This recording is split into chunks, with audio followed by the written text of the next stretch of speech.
Xoş gördük, əziz dinləyicilər. Azərbaycan Respublikası xüsusi təyinatlarının qoca qurd ləqəbli Pəncəli Teymura nəhayət milli qəhrəman adı verildi. Bəli, Pəncəli Teymurovu siz çox gözəl tanıyırsınız. Əlbəttə, çox eşitmişik biz bu haqda. Amma Pəncəli Teymurovun rəşadətindən çox insanların xəbəri yoxdur.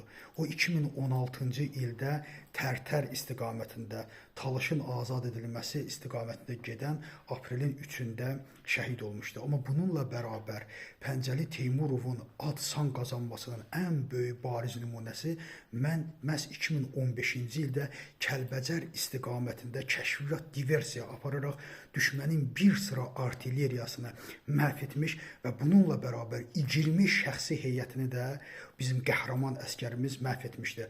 Azərbaycan Respublikası xüsusi təyinatlarının giziri olan bu mübarək insan, bu böyük qəhrəman, ona görə də Azərbaycan xalqının qəlbində böyük yer tutmuşdur. Mən bu mənada əlbəttə Hikmət Paşanı da yüksək qiymətlənirəm.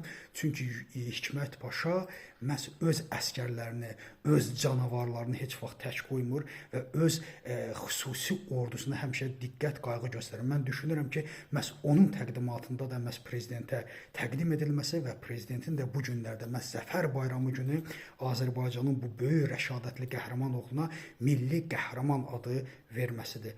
Ruhun, qəbrin nurla dolsun, gözəl insan. Allah səni rəhmət etsin. Təşəkkür edirəm diqqətinizə görə.